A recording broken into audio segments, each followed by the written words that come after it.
Bum, bum, bum! Cześć wszystkim, witam Was bardzo serdecznie na 35. Już zapomniałam. Tak, odcinku 35. odcinku No Comment. Dzisiaj specjalne wydanie damskie. Opowiemy trochę o tym, co robimy, ale o takim małym wycinku. Dokładnie. To co, zaczynamy? Zaczynamy. Monika, powiedz mi, co znaczy Twój napis na koszulce? Nie pieprz, nie pierdziel. Nie, no tak serio to nie bierz kryptowalut. Nie bierz kryptowalut, przeciwdziałaj praniu pieniędzy, przeciwdziałaj innym oszustwom, które są z tym związane i przeciwdziałaj, czyli edukuj po prostu. Edukuj swoich bliskich, swoje otoczenie, bo wszędzie może czyhać niebezpieczeństwo. Rozumiem, czyli jest to kampania społeczna, ale powiedz mi, dlaczego my jako społeczeństwo mamy się tym tematem w ogóle zajmować? Dlaczego nie zajmują się tym instytucje, które są do tego przeznaczone, na przykład rządowe? No tak, no mamy AML, mamy teraz w przyszłości Mikę, mamy jeszcze TFR, DLT, rozporządzenie niebawem. Więcej na ten temat na pewno mógłby powiedzieć Maciek Grzegorczyk, zapraszam do jego kanału na YouTubie i tam on o tym mówi. Natomiast jak to w tej chwili wygląda? Czy to coś zmienia, że jest ta ustawa? Czy to zmniejsza skalę, nie wiem, oszustw, skalę prania pieniędzy? Czy zmniejsza? To chyba niekoniecznie, jak patrzymy na statystyki. Na pewno na nas nakłada obowiązek dbania na nas jako na giełdę, obowiązek o to, żeby dbać o naszych klientów. No właśnie, oszustwa były, są i będą, próby prania pieniędzy, próby kradzieży tożsamości tak samo i my też jako Kanga jesteśmy więksi, tym łatwiej, tym chętniej nam się przyglądają, tak jak i innym firmom kryptowalutowym, więc wszyscy jesteśmy narażeni na tego typu oszustwa, bez względu na to, czy przepisy są coraz to kolejne dodawane, czy nie. Po prostu zawsze ktoś znajdzie jakieś obejście. No dlatego warto liczyć na siebie i dlatego warto się cały czas edukować. Umiesz liczyć, licz na siebie. No, tak. Można tak powiedzieć, chociaż nie lubię strasznie tego przysłowia, ale rzeczywiście ma trochę prawdy w sobie. No dobra, Monika, kto pierze pieniądze w takim razie? Może ja, mogę o tym nie wiedzieć. Ponieważ statystyki mówią, że głównym trendem w praniu pieniędzy w dalszym ciągu jest skradziona tożsamość. Powiedz o tym więcej. Tak. Przestępcy, chcąc od siebie oddalić jak najbardziej podejrzenia o to, wykradają tożsamość. I na to jest mnóstwo różnych sposobów. Od szukania słupów, którzy na przykład pod pozorem legalnej pracy wykonują transakcje, które są nielegalne i służą właśnie ukryciu, pochodzeniu środków. No i wszelkie skamy polegające na tym, że wchodzisz w jakiś link, podajesz gdzieś swoje dane, prowadzą do tego, że ktoś wykrada Twoją tożsamość, sprzedaje takiemu przestępcy i on ją wykorzystuje do tego, żeby przeprowadzić proceder prania pieniędzy. Czy to są takie najpopularniejsze próby kradzieży tożsamości? Co jest takie, jakbyś miała jedną rzecz wybrać, na którą szczególnie powinniśmy wszyscy zwrócić uwagę a propos tej kradzieży tożsamości? Czy któraś z tych rzeczy? No chyba najbardziej są teraz powszechne phishingi i te wchodzenie w podejrzane linki. To chyba najbardziej niebezpieczne jest obecnie. W ten sposób najczęściej przestępcy kradną tożsamość. Coś w tym jest, coś w tym jest. Znam przypadki nawet w rodzinie, gdzie niestety ktoś tak się dał nabrać, także no. Bądźcie czujni, patrzcie na adresy, na które wchodzicie. No dobra, a co mówi się wobec tego, jak na to reagują media? Co mówi się w mainstreamie odnośnie, nie wiem, kryptowalut, prania pieniędzy? No, media mainstreamowe jakby budują swoją popularność na strachu i głównie możemy spotkać nagłówki o tym, jakie to kryptowaluty są złe. Że na przykład rozbito giełdę kryptowalut, służyła tylko do prania pieniędzy. No mamy tego naprawdę mnóstwo. Raczej nie spotkamy pozytywnych wiadomości ze świata kryptowalut. A czy jest w tym prawda, co mówią media? No jak popatrzymy na statystyki, no to nie do końca tak jest. Bo na przykład od momentu powstania w 2009 roku wykorzystano bitcoina do prania pieniędzy w skali 2,5 miliarda dolarów od początku powstania, czyli w 2009 roku, to jest bardzo ważne, a gotówką rocznie pierze się około 1 biliarda dolarów. Okej. To jest bardzo duża różnica. No a jakby najświeższe statystyki również mówią, że tylko 0,05% wszystkich transakcji kryptowalutowych na świecie było wykorzystanych do prania pieniędzy. Także jest to ułamek. Ciekawe, ile tych transakcji kryptowalutowych istniało, bo trudno sobie te liczby wyobrazić, mi szczególnie. No dokładnie. Okej, no dobra, jest to rzeczywiście jakiś problem. Myślę, że największe wyzwanie, jakie tutaj mamy, to w ogóle uświadomić ten problem, bo raczej kiedy ktoś czyta takie informacje, możesz zostać uwikłany w pranie pieniędzy, uważaj na oszustwa, raczej każdy myśli, mnie to nie dotyczy.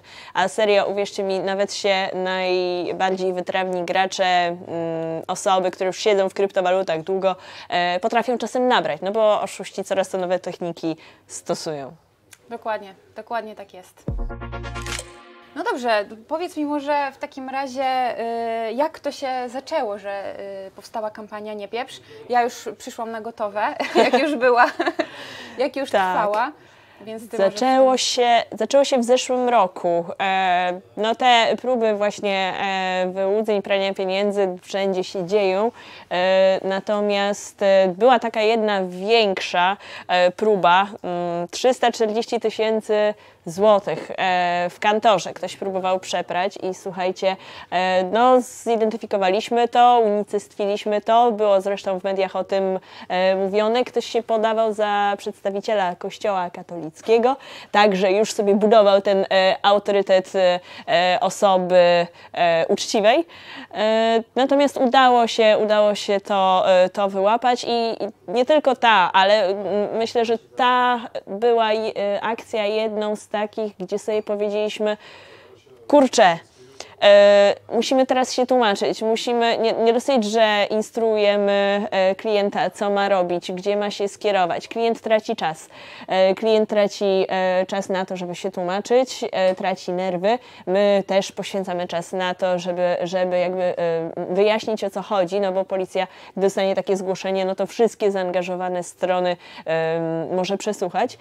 No i stwierdziliśmy, że trzeba coś z tym zrobić, zanim dojdzie do tej akcji. Postawiliśmy na profilaktykę, czyli stwierdziliśmy, że trzeba ludzi uświadamiać, że takie rzeczy się dzieją, że próby prania pieniędzy istnieją i że możesz być wrobiony, ty, ja, wrobiona, nawet o tym właśnie nie wiedząc, no i nagle masz blokadę konta bankowego, na przykład blokadę rachunku, kontaktuje się z tobą prokuratura i prosi o zeznania, a ty możesz nawet zupełnie nie kojarzyć, co się wydarzyło. Profilaktyka, czyli edukacja. Edukujemy, informujemy w sieci o tym, że takie rzeczy się dzieją i jak temu przeciwdziałać, na co zwrócić uwagę. Ale jak to się zaczęło, wracając do twojego pytania, pamiętam je, zaczęło się od offline. Stwierdziliśmy, że wyjdziemy do ludzi w offline. Zamieściliśmy, nie wiem, czy tak to można nazwać, wiele billboardów, wielkich billboardów, Warszawa, Gdańsk, gdzie była informacja, uważaj na oszustów, nie pieprz, czyli nie pieprz kryptowalut.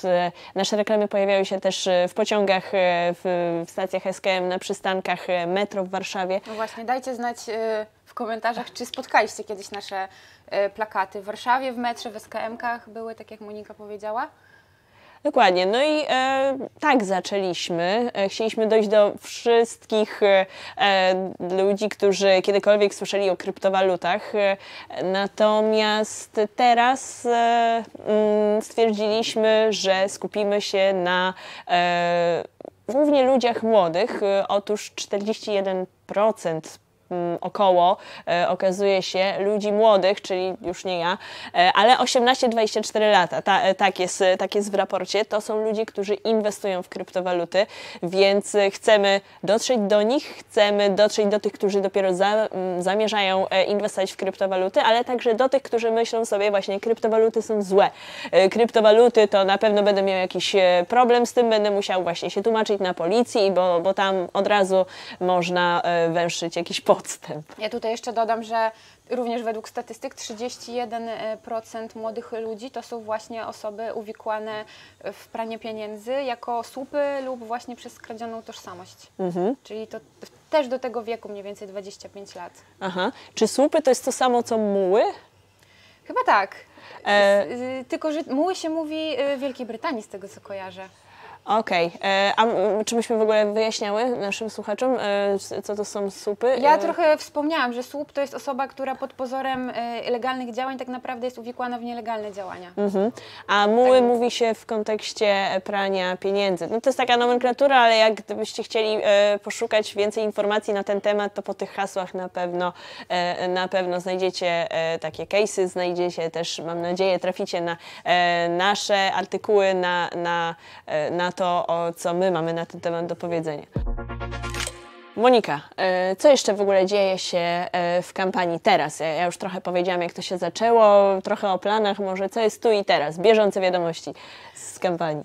Aktualnie jeździmy na konferencje, gdzie angażujemy kryptowalutową społeczność w to, żeby również z nami dbali o dobry PR kryptowalut. I w sumie mówimy jak jest, ponieważ jak się okazuje, nie wszyscy wiedzą o tych statystykach i są nawet osoby bardzo już zaawansowane w kryptowalutach, są zaskoczone tym, że rzeczywiście to dalej gotówka przoduje w tym procederze. Gotówka, pieniędzy. trochę też przelewy, no bo fiaty, chodzi o waluty fiducjarne, też nie tylko w formie gotówkowej, prawda? Natomiast gotówka, jakby od gotówki dużo się zaczyna. Czy więcej ogląda nas i słucha mężczyzn czy kobiet? Z moich obserwacji wynika, że są to mężczyźni, natomiast mam nadzieję, że to dlatego, że po prostu więcej mężczyzn w branży kryptowalutowej działa, przynajmniej więcej z nich jest widoczne. Ja też mam takie doświadczenie, że mężczyźni przynajmniej na tych wydarzeniach stacjonarnych. Więcej było zawsze mężczyzn i my dwie. No nie, no mi to jakby nie mam z tym problemu, bo też taka branża, w tym pracujemy od lat i tak to wygląda. A czy spotkałaś się z jakimiś seksistowskimi żartami w związku z tym? W związku z tym, że Że więcej mężczyzn jest są większością, no tak, no zawsze są jakieś komentarze, ale zawsze w dobrym tonie. Znaczy ja mam dużą granicę tolerancji, może dlatego tak mówię. No chociażby ostatnio pan powiedział, że nie potrzebujemy ubrań, jak będziemy występować przed prelekcją. Pozdrawiam pana. A tak to raczej nic takiego mocnego nie kojarzę. A tobie coś się rzuciło w oko? Jakiś pikantny komentarz? Wiesz co, też chyba nie. Do mnie nie. No powiedz o tym topless. Aha, no tak, no to dostałam komentarz, że szkoda, że nie jestem topless pod filmem naszym. Dziękujemy za uwagi, weźmiemy je pod uwagę. Okej, dobra. Jedna myśl, jedno, nie wiem, call to action, z jakim chciałabyś pozostawić naszych słuchaczy. Co by to było?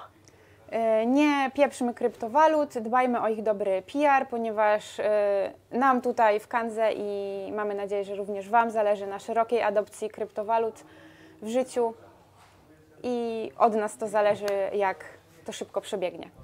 Dobra, to ja mam jeszcze jedną komunikat. Słuchajcie, szukamy partnerów. Jak to zabrzmiało? Nie partnerów seksualnych. Szukamy partnerów do kampanii. Zależy nam na tym, żeby do jak największej grupy osób dotrzeć. Także dołączcie do naszej kampanii. Będziemy Was angażować mniej albo bardziej w zależności od tego, jakie są Wasze możliwości i oczekiwania, ponieważ chcemy po prostu, żeby każdy wiedział o tym, że kryptowaluty to nie jest pranie pieniędzy, że że no, kryptowaluty służą do dobrych celów, jeżeli są dobrze wykorzystywane przez dobrych ludzi. Dobra, ciekawostka na koniec?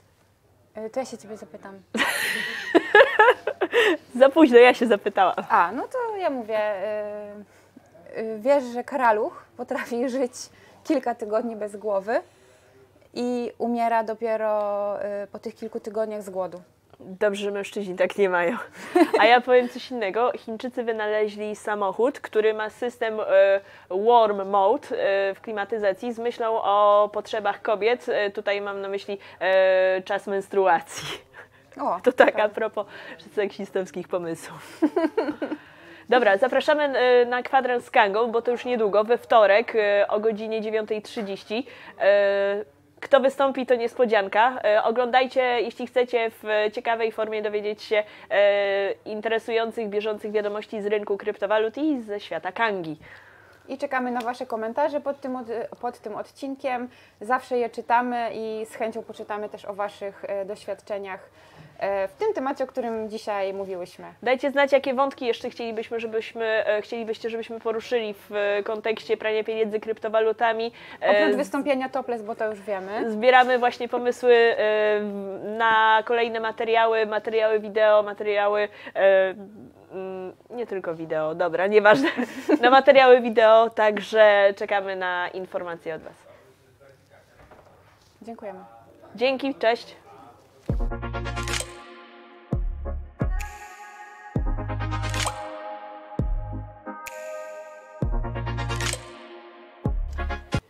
A co teraz dzieje się w kampanii naszej? Stop. Zadaję sobie to pytanie ja. Stop.